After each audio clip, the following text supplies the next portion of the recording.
বিসমিল্লাহির রহমানির রহিম। আসসালামু আলাইকুম রহমতুল্লাহি ওয়া বারাকাতুহু। সুপ্রিয় শিক্ষার্থীরা, তোমাদের আবারও স্বাগতম আমার ভিডিও টিউটোরিয়ালসে। বর্তমানে বাংলাদেশ ও সারা বিশ্বে করোনা ভাইরাস অর্থাৎ কোভিড-19 জনিত যে মহামারী দুর্যোগ চলছে, এই মুহূর্তে তোমরা যারা বাসায় বসে পরিবার পরিজনকে নিয়ে নিরাপদে সুস্থ আছো এবং বাসায় তোমরা তোমাদের অধ্যবসায় বা পড়াশোনা চালিয়ে যাচ্ছ, তোমাদেরকে আমি স্বাগত জানাচ্ছি আমার টিউটোরিয়ালসে। পড়াশোনার জন্য কোনো হ্যাম্পার না হয়, ক্ষতি না হয়, বর্তমান সরকার সেই উদ্যোগ নিয়েছেন। শিক্ষা মন্ত্রণালয় উদ্যোগে সারা বাংলাদেশে বিভিন্ন শিক্ষা প্রতিষ্ঠানের কর্মরত শিক্ষকবৃন্দ তারা তাদের বাসায় বসে অনলাইনে ভিডিও টিউটোরিয়ালস তৈরি করে শিক্ষার্থীদের পৌঁছানোর দায়িত্ব নিয়েছে এবং সেসব শিক্ষকদের মধ্যে আমিও চেষ্টা করছি আমার প্রিয় শিক্ষার্থীদের তাদের যে কোর্স রয়েছে, আমি যেগুলো ক্লাস পাই তার গুরুত্বপূর্ণ টপিকগুলো নিয়ে টিউটোরিয়ালস তৈরি করবার। তো এই ছোট্ট প্রয়াস, আশা করছি তোমাদের চলমান পড়াশোনার ক্ষেত্রে এই টিউটোরিয়ালসটি একটু হলেও সহায়ক হবে, কাজে লাগবে। তো আমি কথা না বাড়িয়ে আমি আমার আজকে নির্ধারিত টপিক এর ভিডিও টিউটোরিয়াল শুরু করতে যাচ্ছি। আমার উপস্থাপনে আছে Mir Shafiul Islam, instructor tech, department of electronics, Chittagong মহিলা পলিটেকনিক ইনস্টিটিউট, চট্টগ্রাম।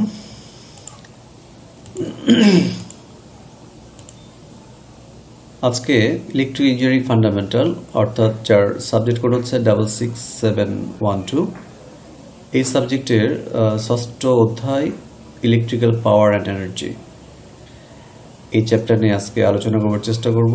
সবাই আশা করছি মনোযোগ সহকারে এই টিউটোরিয়ালসটি দেখবে এবং বোঝার চেষ্টা করবে।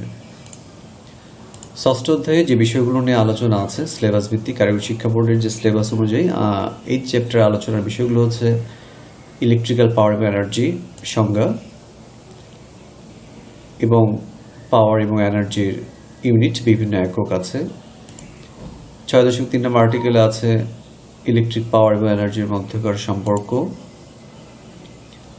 ইলেকট্রিক পাওয়ার এবং এনার্জি পরিমাপের জন্য যে ধরনের ইনস্ট্রুমেন্ট ব্যবহার হয় সেই ধরনের ইনস্ট্রুমেন্টের নাম এবং তাদের সংযোগ,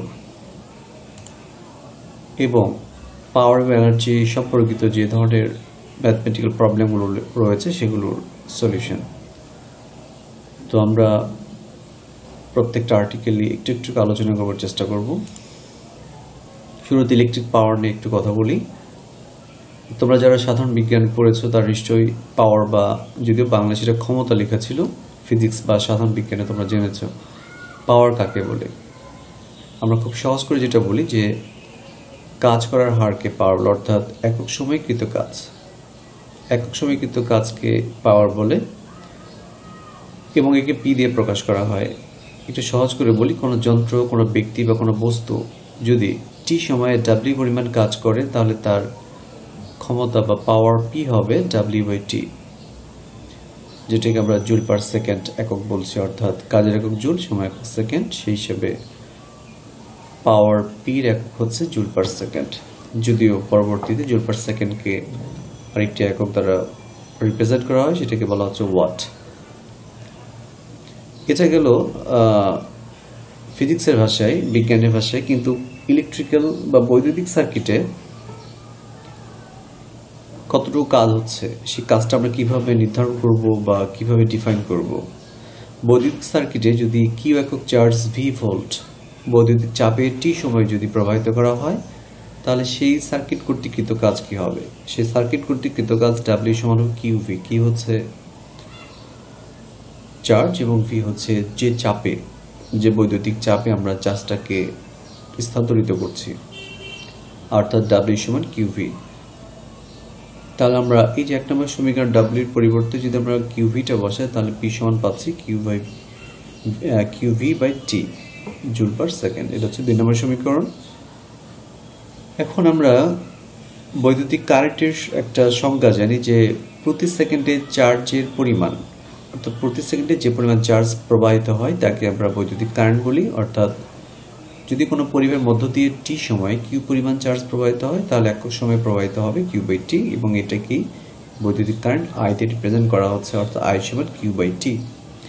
তাহলে আমরা সমীকরণ 2 এ কিউ বাই টির পরিবর্তে আই লিখতে পারি। তাহলে পি সমান আসছে কিউ বাই টি পরিবর্তে আই, এবং ভি তো এই ভিটাই হচ্ছে এই ভি, তাহলে পি সমান ভিআই, অর্থাৎ ভিআই জুল পার সেকেন্ড। এই জুল পার সেকেন্ডকে আমি আগে বলেছি এটাকে ওয়াট বলা হয়, অর্থাৎ 1 জুল পার সেকেন্ডকে 1 ওয়াট বলা হয়। চাইলে আমরা 1 ওয়াটের সংজ্ঞাটাও বলতে পারি যে কোনো বৈদ্যুতিক লোড বা বৈদ্যুতিক উৎস বা বৈদ্যুতিক যন্ত্র প্রতি সেকেন্ডে 1 জুল পরিমাণ যদি কাজ করে, আবারও বলছি কোনো বস্তু, যন্ত্র বা ব্যক্তি না বলি, কোনো যন্ত্র, বৈদ্যুতিক যন্ত্র প্রতি সেকেন্ডে যদি 1 জুল পরিমাণ কাজ করে, তাহলে সেই যন্ত্রকে বলা হবে 1 ওয়াট বিশিষ্ট একটি যন্ত্র। তাহলে যদি বলি কোনো যন্ত্রর পাওয়ার হচ্ছে 50 ওয়াট, এটা দ্বারা কি বুঝবো আমরা? যদি কোনো যন্ত্রর ওয়াট বা পাওয়ার যদি হয় 50 ওয়াট, তাহলে এটা দ্বারা বুঝবো যে এই যন্ত্র দিয়ে আমরা প্রতি সেকেন্ডে 50 জুল পরিমাণ কাজ সম্পাদন করতে পারবো। তো ঠিক আছে, আমরা সর্বশেষ লাইনে দেখতে পাচ্ছি বৈদ্যুতিক পাওয়ার বলতে আমরা বুঝছি বৈদ্যুতিক চাপ এবং কারেন্টের গুণফল। ইলেকট্রিক পাওয়ারের বিভিন্ন একক রয়েছে। আমরা এর আগের স্লাইডে দেখলাম বৈদ্যুতিক পাওয়ার একক হচ্ছে ওয়াট, আর বৃহত্তম একক যেটা আমাদের বাণিজ্যিকভাবে যে এককগুলো আমরা ব্যবহার করি কিলোওয়াট, মেগাওয়াট, এগুলো 1 কিলোওয়াট সমান 1000 ওয়াট, 1 মেগাওয়াট সমান 10⁶ ওয়াট। তোমরা দশের সূচকগুলো জানো, মেগা, কিলো, হেক্টো, গিগা, মিলি, মাইক্রো, এগুলো সম্বন্ধে আমাদের ধারণা আছে। 1 মেগা মানে হচ্ছে 10⁶, 1 মেগাওয়াট হচ্ছে 10⁶ ওয়াট অথবা 10⁻³ কিলোওয়াট, মানে 10⁻³ আর কিলো মানে হচ্ছে আবার 10⁻³ মানে 10⁶ ওয়াট হচ্ছে। তো আমরা চাইলে 10⁶ ওয়াটকে 10⁻³ কিলোওয়াটও বলতে পারি। এছাড়াও আরেকটি একক ব্যবহার হয় বেশিরভাগ ক্ষেত্রে পাওয়ার, যেটা ইলেকট্রিক যন্ত্র যেগুলো মোটর টাইপের, এগুলোতে আমরা হর্স পাওয়ার বলি, যেটাকে বাংলায় বলছি অশ্বশক্তি। এই এক অশ্বশক্তি হচ্ছে 550 ফুট পাউন্ড পার সেকেন্ড অথবা 33,000 ফুট পাউন্ড পার মিনিট বলা যায়। আবার সবচেয়ে বেশি ব্যবহৃত যেটি হয় বা যেটা আমরা জানি, আমাদের বইও আছে, তোমরা দেখেছো, এক অশ্বশক্তি বা 1 হর্স পাওয়ার সমান হচ্ছে 746 ওয়াট। এটা মনে রাখতে হবে, আমাদের যে ম্যাথমেটিক্যাল প্রবলেমগুলো আছে সেগুলোতে লাগে হর্স পাওয়ারকে যদি আমরা ওয়াটে কনভার্ট করতে চাই। আমরা এই স্লাইডে জানার চেষ্টা করবো পাওয়ার ভোল্টেজ, কারেন্ট এবং রেজিস্ট্যান্সের সম্পর্ক। ওকে, আমরা আগে দেখেছি পি সমান W/T, আবার আমরা জানি W সমান VIT, মানে QV ছিল QV, কিউ আবার হচ্ছে IT। আগের স্লাইডগুলো দেখতে পাবে, এই যে কিউ সমান IT, যদি আমরা আর গুণ করি কিউ সমান IT, অর্থাৎ 4 সমান কারেন্ট সময়। ওকে, আমরা এই জিনিসটা এখানে দিয়েছি, W সমান QV ছিল, কিউ এর পরিবর্তে আমরা IT দিলে VIT হয়। তো আমরা W পরিবর্তে VIT লিখবো, এই যে লিখেছি। তারপর টি কাটা যায়, তাহলে P সমান VI। আবার আমরা যদি ভি ওহমের সূত্র অনুযায়ী ভি সমান জানি IR, আই তো এই আইটা হচ্ছে AI, আর ভি পরিবর্তে আমরা লিখেছি IR। AI এবং AI গুণ করে হচ্ছে I²R। ওকে, আবার I সমান জানি আমরা V/R, তাহলে হচ্ছে V²/R। তো আমরা এই যে P এর সাথে IR এর সম্পর্ক, P এর সাথে VR এর সম্পর্ক, P এর সাথে IR, এই যে সম্পর্কগুলো একটা আমরা পাই চার্টের মাধ্যমে দেখতে পারি। এখানে মেইনলি 4টা প্যারামিটার নিয়ে কথা বলা হয়েছে 4টি সূত্র আকারে, P, V, R এবং I। P যেন পাওয়ার, V হচ্ছে ভোল্ট, R হচ্ছে রেজিস্ট্যান্স যেটাকে ওহম বলছি আমরা, I হচ্ছে অ্যাম্পিয়ার, কারেন্ট। ওকে, একটার সাথে বাকিগুলো জোড়াজোড়ের সম্পর্ক, যেমন I এর সাথে যদি আমি বলি P এবং V এর সম্পর্ক কি, আবার যদি বলি I এর সাথে PR এর সম্পর্ক কি, অথবা I এর সাথে RV এর সম্পর্ক কি, মানে জোড়ায় নিলে এরকম 3টা করে সূত্র আসে। যেমন I এর 3টে সূত্র, R এর 3টে সূত্র, V এর 3টে সূত্র, এইভাবে এই 4টা মনে রাখার চেষ্টা করবো। তবে এইভাবে মনে রাখার সহজ কৌশল আছে, ওহমের সূত্র ধরে আগাতে হবে, যেমন V সমান IR এবং P সমান VI, এই দুটি সূত্র দিয়ে সব সূত্রগুলো বের করা যাবে।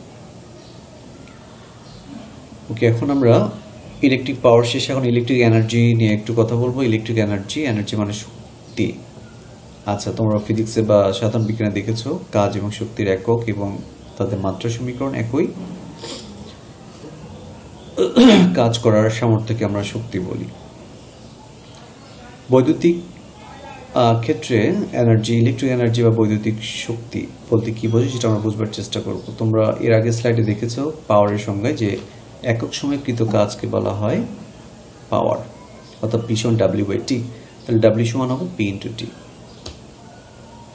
এই তো এই ইকুয়েশন থেকে কিন্তু সংজ্ঞাটা বলা হচ্ছে বৈদ্যুতিক ক্ষমতা বা পাওয়ার একটি সার্কিটে যতক্ষণ কাজ করে, অর্থাৎ নির্দিষ্ট কোনো ওয়াটের বা পাওয়ারের কোনো যন্ত্র বা ব্যক্তি বা বস্তু, আচ্ছা বারবার ব্যক্তি বলছি, ব্যক্তি এখানে বিষয়টা আসবে না, কোনো বস্তু বা কোনো যন্ত্র, নির্দিষ্ট ওয়াটের কোনো বস্তু বা যন্ত্র যত সময় ধরে কাজ করবে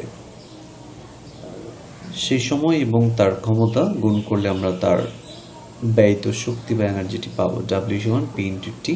এর একক বের করা খুব সহজ। আমরা পির একক বলেছি ওয়াট, সময়ের একক হচ্ছে বড় একক হচ্ছে আওয়ার, ওয়াট আওয়ার।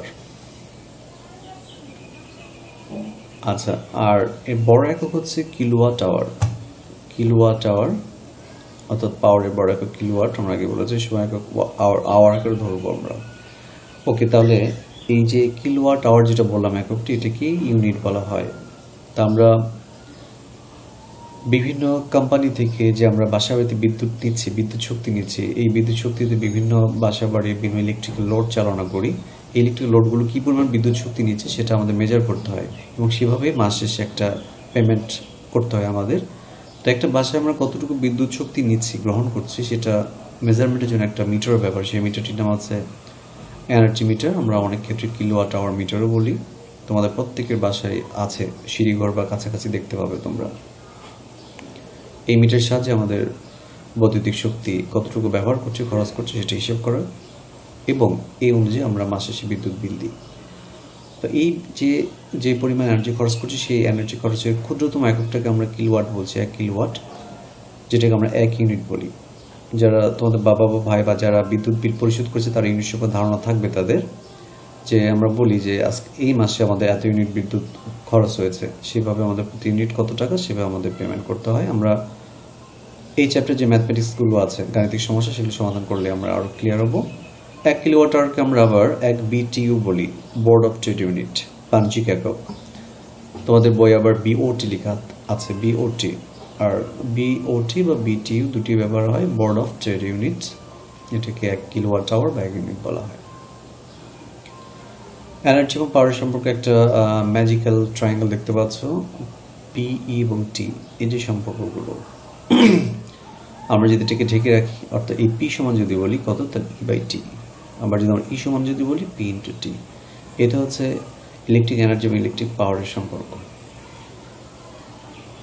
আমরা আগে বলেছি ওয়াট পরিমাপের জন্য মিটার ব্যবহার হয়, একটা মিটার যেটার মাধ্যমে আমরা একটা লোড, ইলেকট্রিক লোড কত ওয়াটের সেটা পরিমাপ করতে পারি, কোন একটা যন্ত্র কত ওয়াটের সেটা পরিমাপ করা যায়, ইলেকট্রিক যন্ত্র।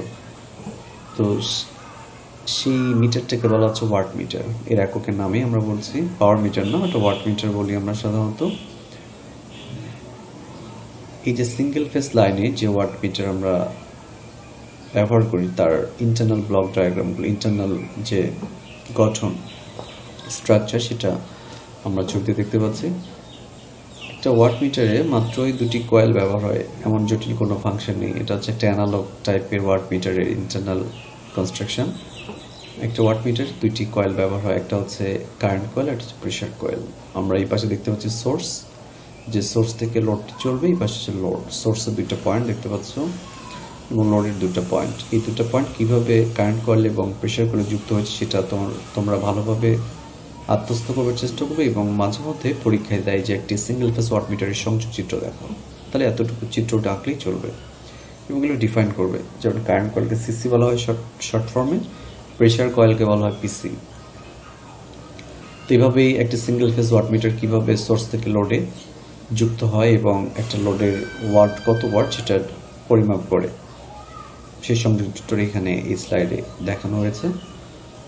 ব্যবহারিক ক্ষেত্রে আমরা ওয়াট মিটারকে এইভাবেই দেখতে পাই, বিভিন্ন ল্যাবে তোমরা হয়তো দেখবে।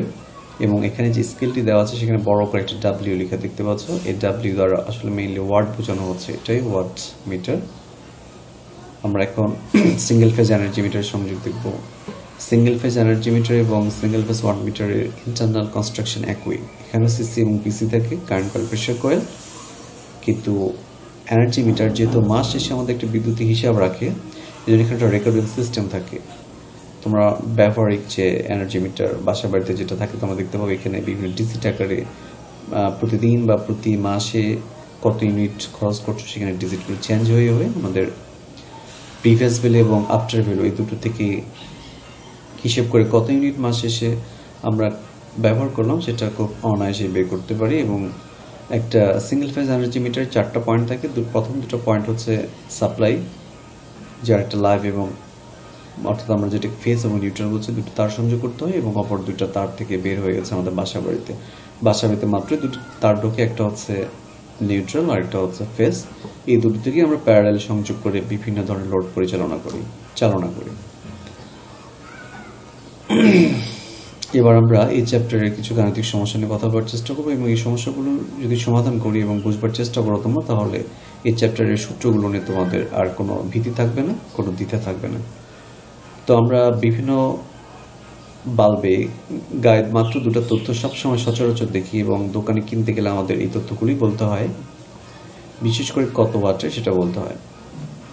বাংলাদেশের প্রেক্ষাপটে প্রত্যেকটা আবাসিক এলাকায় বৈদ্যুতিক সংযোগ দেওয়া থাকে 220 ভোল্টের লাইন, যার কারণে ভোল্টেজ বলার প্রয়োজন হয় না। আমরা শুধু বলি যে এত ওয়াটের একটি বাল্ব দেন, এসি বা ডিসি এটা উল্লেখ করে নিতে হবে। এসি হলে বুঝে নিতে হবে এটি 220 বা 230 ভোল্টের লাইনে চলবে।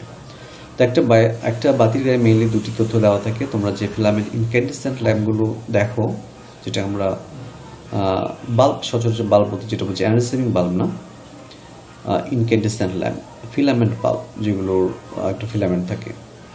তো এই ফিলামেন্ট বাল্বের গায়ে দেখবে যে দুটো তথ্য থাকে, একটা হচ্ছে কত ভোল্ট এবং কত ওয়াট। তো বাল্বের গায়ে লেখা থেকে 230 ভোল্ট 60 ওয়াট আছে। এটা দিয়ে আমরা কি বুঝি, আমরা 4টি পয়েন্টে বুঝবার চেষ্টা করব। 230 ভোল্ট সর্বলাইনে বাতিটি সর্বোচ্চ আলো বিকিরণ দেবে। এই 230 ভোল্ট দ্বারা বোঝানো হচ্ছে যে এই বাতিটি সর্বোচ্চ 230 ভোল্ট লাইনে ব্যবহার করা যাবে, এবং এই অবস্থাতে সে 60 ওয়াটের পরিমাণ আলো দেবে। হ্যাঁ, এর নিচে ভোল্টেও চলবে, 220 ভোল্টের লাইনেও চলবে। যদি ভোল্টেজ কমিয়ে গিয়ে 180 ভোল্ট হয় তাও চলবে, বাট আলো কম দেবে, কম ওয়াটে জ্বলবে। আবার 240 বা 250 ভোল্ট যদি কোনো কারণে হয়ে যায়, তাহলে বাল্বটি এর চেয়ে আর বেশি আলো দেবার সুযোগ নেই, বাল্বটি তো কেটে যাবে। এটার ম্যাক্সিমাম টলারেন্স ভোল্টেজটাই হচ্ছে 230 ভোল্ট। ওকে, এইটা থেকে আবার আমরা এই বাল্বের ফিলামেন্ট রেজিস্ট্যান্স বের করতে পারি, কারণ এখানে ভি দেওয়া আছে, পি দেওয়া আছে। পি এবং ভির সাথে আর এর সম্পর্ক কি তোমরা জানো নিশ্চয়ই, v²/r। আমরা এই যে চার্ট একটা বলেছি এখানে সেই সূত্রগুলো চলে আসছে এই যে চার্টটাতে। ওকে, আর সমান এই বাল্বের ফিলামেন্ট রেজিস্ট্যান্স আর সমান v²/r। এভাবে আমরা পাচ্ছি যে বাল্ব 230 ভোল্ট 60 ওয়াট আছে, সেই বাল্ব ফিলামেন্ট রেজিস্ট্যান্স হবে 806.67 ওহম। ওকে, এখন গ নাম্বারে আমরা বলছি যে বাতিটি এত ওহম রেজিস্ট্যান্স অতিক্রম করতে কারেন্টের প্রতি সেকেন্ডে 60 জুল তড়িৎ শক্তি অপচয় হবে। আচ্ছা, এটা একটু বেশি জটিল হয়ে গেল কথাটি, আমরা সহজ করে বলি। 60 ওয়াট মানে কি জানি, জুল পার সেকেন্ড। ওকে, তার এই বৈদ্যুতিক বাল্বটি প্রতি সেকেন্ডে 60 জুল পরিমাণ কাজ করবে, এবং এই কাজ করার সময় এর যে ফিলামেন্ট আছে সেই ফিলামেন্ট রেজিস্ট্যান্স হচ্ছে 806.67 ওহম। এই রেজিস্ট্যান্সকে আর ভিতরে যে কারেন্ট প্রবাহিত হবে সেটাকে এই রেজিস্ট্যান্সকে অতিক্রম করতে হবে। আমরা চাইলে এখান থেকে এর ভিতরে কত কারেন্ট প্রবাহিত হচ্ছে সেটাও বের করতে পারবো। বর্তনীতে অর্থাৎ যদি আমরা এই বাতিটি 6 ঘন্টা টানা চালাই, তাহলে কতটুকু বিদ্যুৎ খরচ হবে বা কতটুকু এনার্জি সে খরচ করবে। আমরা এনার্জির ক্ষেত্রে বলেছিলাম পি ইন্টু টি। এখানে পি হচ্ছে 60 ওয়াট, টি হচ্ছে 5 ঘন্টা, ওয়াট আওয়ার, অর্থাৎ 60 এবং 5কে গুণ করতে হবে। তাহলে আমরা 5 ঘন্টা যদি চালনা করি তাহলে এনার্জি খরচ হবে হচ্ছে 5 6 30 300 ওয়াট আওয়ার। এটাকে যদি আমরা কিলোওয়াটে নিয়ে যেতে চাই তাহলে 1000 দিয়ে ভাগ করতে হবে, তাহলে আমরা কিলোওয়াট আওয়ার পাবো, অর্থাৎ 0.3 ইউনিট। 2 নম্বর সমস্যায় বলছে যে 100 ওয়াট একটি বাতি 220 ভোল্ট সরবরাহের লাইন হতে কারেন্ট নিচ্ছে এবং 2 ঘন্টা ধরে জ্বলছে। বাতিটি কতটুকু শক্তি এনার্জি করবে? এখানে দেওয়া আছে ওয়াট পি এবং দেওয়া আছে ভোল্ট ভি এবং দেওয়া আছে সময় টি। তাহলে ই কত, ওই সূত্রটা আমাদের করে নিতে হবে এবং 1000 দিয়ে ভাগ করে কিলোওয়াট আওয়ার বের করে নিতে হবে, তাহলে ইউনিট আমরা জানতে পারবো। 3 নম্বর সমস্যায় বলা হচ্ছে 25 ওহমের একটি বৈদ্যুতিক হিটার 230 ভোল্ট লাইনে 0.2 ওহমের একটি রেজিস্ট্যান্স কেবল দিয়ে সংযোগ করা আছে। মানে কেবলের রেজিস্ট্যান্স 0.2। যদি আমরা এই অঙ্কতে কেবলের রেজিস্ট্যান্সটা আমরা অ্যাভয়েড করব, কারণ কেবলের রেজিস্ট্যান্সের তুলনায় আমাদের বৈদ্যুতিক হিটার রেজিস্ট্যান্স অনেক বেশি। হিটারটি 2 ঘন্টা ধরে চলে কত এনার্জি খরচ হবে? আগের অঙ্কটার মতোই কিছুটা। এখানে আর দেওয়া আছে, ভি দেওয়া আছে, টি দেওয়া আছে, ই বের করতে হবে। তাহলে ইর সাথে ভি আর টি সম্পর্ক কি? এই যে ভি আর এবং টি সম্পর্ক, পিটি থেকে এভাবে স্টেপ বাই স্টেপ এই সূত্রগুলো আমরা বের করতে পারবো। আমাদের প্রশ্নে কি কি প্যারামিটার বা দেওয়া আছে সেগুলো জেনে কিন্তু আসলে সূত্রগুলোকে আলাদা আলাদা ফরম্যাটে নিয়ে যেতে হবে। যেমন সমান সবসময় পিটি দিয়ে অঙ্ক করা যাবে না, আবার ইটি দিয়ে শুধু ভিআইটি দিয়েও অঙ্ক করা যাবে না, কখনো কখনো এইভাবেও করতে হতে পারে। সেটা আমাদের বলে দিবে প্রশ্নটি কি দেওয়া আছে, সেই অনুযায়ী আমাদের সূত্রগুলোকে কনভার্ট করতে হবে। ভিটি আর এগুলো যথাযথ মান বসিয়ে আমরা সবশেষে এই বাতিটি, এই বৈদ্যুতিক হিটারটি 2 ঘন্টা ধরে চললে কত কিলোওয়াট খরচ করছে বা কত ইউনিট সেটা আমরা দেখতে পাচ্ছি। এই হিটারটি 2 ঘন্টা শেষে 4.232 কিলোওয়াট বা ইউনিট খরচ করছে। এবার আসছি সর্বশেষ উদাহরণ, যেটা আমাদের বই এই ধরনের উদাহরণ দিয়ে অনেক অঙ্ক দেওয়া আছে এবং মজার ব্যাপার এবং আশার বাণী হচ্ছে আমাদের এই ধরনের প্রবলেমই আমাদের বোর্ড ফাইনাল পরীক্ষাতে দিয়ে থাকে এই চ্যাপ্টার থেকে, অর্থাৎ 6 নম্বর চ্যাপ্টার। এই চ্যাপ্টার থেকে আমাদের যদি কখনো কোনো রচনামূলক প্রশ্ন হয় তাহলে এই ধরনের একটি প্রবলেম দেয় এবং এই প্রবলেমে যেটা বের করতে হবে সেটা হচ্ছে একটা বাসায় কোন নির্দিষ্ট মাসে কতটুকু বিদ্যুৎ খরচ হচ্ছে, কতটুকু টাকা পেমেন্ট করতে হবে। আমরা একটু অঙ্কটা পড়ে নিই। একটি বাড়িতে 30 ওয়াটের 10টি বাতি দৈনিক 6 ঘন্টা, 50 ওয়াটের 6টি বাতি দৈনিক 4 ঘন্টা, 80 ওয়াটের 5টি ফ্যান দৈনিক 8 ঘন্টা, 0.5 অ্যাম্পিয়ার প্রবাহে একটি টেলিভিশন দৈনিক 10 ঘন্টা, 2.25 এইচপি হর্স পাওয়ার যেটাকে বলা হচ্ছে এর একটি পাম্প মোটর দৈনিক 45 মিনিট এবং 50 সময় একটি ইলেকট্রিক স্টোভ দৈনিক 3 ঘন্টা চলে। এটা একটা অ্যাভারেজ হিসাব করা হয়েছে আর কি, যে একদিনে এই লোডগুলো এইভাবে এত ঘন্টা ধরে চলে। ওই বাড়িতে 220 ভোল্টের সরবরাহ আছে। তোমাদের আগেই বলেছি বাংলাদেশের প্রেক্ষাপটে প্রত্যেকটি আবাসিক এলাকায় 220 ভোল্টের সরবরাহ লাইন দেওয়া হয়। বুঝছো? তো 2014 সনের ফেব্রুয়ারি মাসে কত টাকা নির্ধারণ হয়েছিল, বা 2014 সনের ফেব্রুয়ারি মাসে ওই ব্যক্তি কতটুকু টাকা পেমেন্ট করেছেন বিদ্যুৎ অফিসে। তো তোমরা এই ধরনের অঙ্ক অনেকগুলো দেখবে, প্রায় 30-40টার উপরে অঙ্ক তোমাদের টেক্সট বই আছে।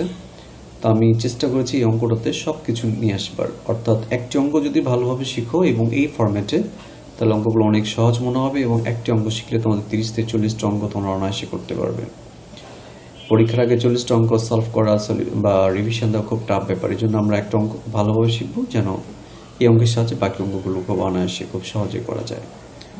তো আমরা একটা টেবিল দেখতে পাচ্ছি, টেবিলের কলামগুলো কিভাবে আমরা সন্নিবেশ করেছি একটু দেখো। প্রথমে ক্রমিক নাম্বার, লোডের নাম, এই যে বিভিন্ন লোড যেমন বাল্ব, ফ্যান, টিভি, পাম্প, এগুলো প্রত্যেকটি লোডের ওয়াট, লোডের সংখ্যা এবং ওই লোডটি কত ঘন্টা ধরে চলছে সেটা, এবং সবশেষে ওয়াট আওয়ার। কারণ ওয়াট আওয়ার যদি আমরা না বের করতে পারি তাহলে কিলো ওয়াট আওয়ার বের করতে পারবো না বা ইউনিট বের করতে পারবো না। ওকে, খুবই সহজ, জটিলভাবে ভাববার কিছু সুযোগ নেই এখানে। তো আমরা লোডগুলোর নাম লিখছি। এখানে আমাদের অঙ্কতে বাতি, 2 ধরনের বাতি ব্যবহার করছি আমরা, বাতি 1, বাতি 1, বাতি 2 এভাবে আমরা উল্লেখ করেছি। টিউবলাইট, যদি এখানে টিউবলাইট নেই, আমরা একটা ফরম্যাটে আমি টেবিলটি তৈরি করার চেষ্টা করেছি। টিউবলাইট নেই এখানে, এই জন্য ড্যাশ ড্যাশ চিহ্ন দিয়ে এটাকে আমরা অ্যাভয়েড করেছি। ফ্যান বা পাখা আছে, টিভি আছে, ইলেকট্রিক কেটলি বা হিটার বা স্টোভ এই ধরনের আছে একটা অংশ, ইলেকট্রিক পাম্প বা মোটর, এগুলো কমন, এগুলো এই ধরনের অঙ্কগুলোতে এই লোডগুলো থাকে। ওকে, বাতি 1 নম্বর বাতি যেটা 30 ওয়াটের এবং 10টি আছে 6 ঘন্টা ধরে চলে। তাহলে আমাদের এই সর্বশেষ কলামে হবে কি, সি, ডি এবং এ 3 কলামের গুণফল, অর্থাৎ C into D into E, 1800 watt hour. বাতি 2 সেটা ওইভাবে 1200 ওয়াট আওয়ার পাচ্ছে, টিউবলাইট নেই। ফ্যান 80 ওয়াটে 5টা আছে, 8 ঘন্টা ধরে চলে, 3200 ওয়াট আওয়ার।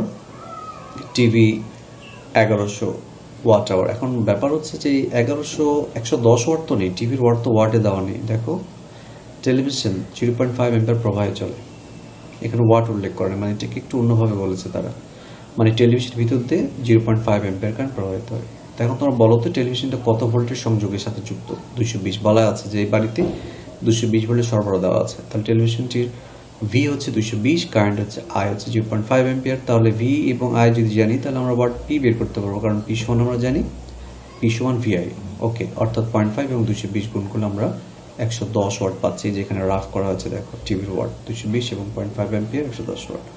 অনুরূপভাবে এখানে পাম্প, ইলেকট্রিক পাম্প আছে একটা মোটর, সেটা হর্স পাওয়ার দেওয়া আছে 2.25 হর্স পাওয়ার। এখান থেকে আবার ওয়াটে নিয়ে যেতে হবে। আমরা 1 হর্স পাওয়ার সমান জানি 746 ওয়াট, তো মনে আছে কি না 746। তাহলে 2.25 হর্স পাওয়ার সমান হচ্ছে 2.25 ইন্টু 740 ওয়াট, সব মিলে 1678.5 ওয়াট, সেটা আমি এখানে লিখেছি। এগুলো রাফ সাইডে করে নিতে পারো তোমরা। ইলেকট্রিক কেটলি দেখো, ইলেকট্রিক কেটলিটা ওয়াট দেওয়া নেই, কোথায়, এই যে 50 একটি ইলেকট্রিক স্টোভ বা কেটলি, 50 মানে আর দেওয়া আছে ভি তো দেওয়া আছে 220। ভি এবং আর থেকে কিভাবে পি পাই আমরা, ভি স্কোয়ার বাই আর, এই যে পি সমান ভি স্কোয়ার বাই আর, এখান থেকে আমরা ওয়াট পেয়েছি 968 ওয়াট প্রায়।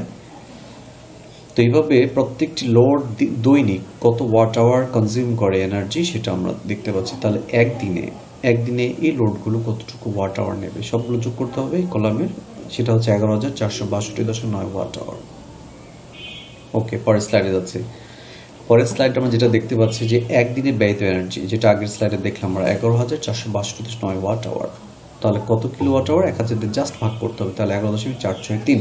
এটা দৈনিক, প্রতিদিন খরচ হচ্ছে এটা, যেটা আমরা ইউনিট বলছি।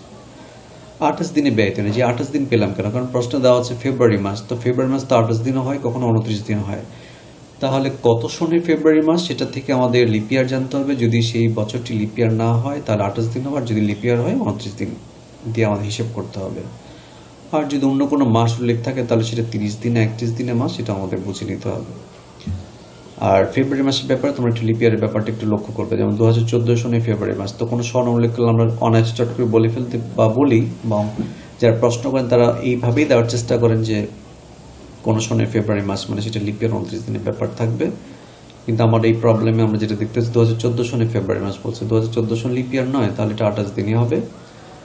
আর একটা বছর লিপিয়ার কিনা সেটা আমরা জানি খুব সহজেই, সেটা 4 দিয়ে ভাগ করে যদি ভাগফল নিঃশেষে বিভাজ্য হয়, আবারও বলছি কোনো সনকে 4 দিয়ে ভাগ করে যদি সেটা নিঃশেষে বিভাজ্য হয় তাহলে বুঝবো সেই বছরটি লিপিয়ার, অর্থাৎ সেই বছরের ফেব্রুয়ারি মাস 29 দিন, অন্য বছরের ফেব্রুয়ারি মাস 28 দিনের হবে।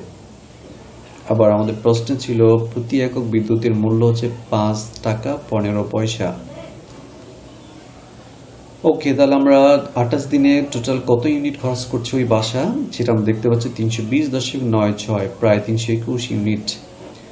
তাহলে তাকে ওই মাসের জন্য কত টাকা পেমেন্ট করতে হবে, 1 ইউনিটের টাকা দিয়ে গুণ করলে আমরা পেয়ে যাচ্ছি। সবশেষে আমরা সেই কাঙ্ক্ষিত উত্তর পেলাম 1652 টাকা 94 পয়সা। তো এটি ছিল আমাদের সর্বশেষ 4 নম্বর গাণিতিক সমস্যার সমাধান। আশা করছি তোমরা খুবই ভালো বুঝেছো এবং এই সমাধানের সাহায্য নিয়ে টেক্সট বইয়ের বাকি অঙ্কগুলো বুঝবার চেষ্টা করবে আশা করছি। সবশেষে সবার সুস্থতা কামনা করে আমি আমার এই ভিডিও ডিটেলস থেকে আপাতত বিদায় নিচ্ছি। সবাই ভালো থেকো, আল্লাহ হাফেজ।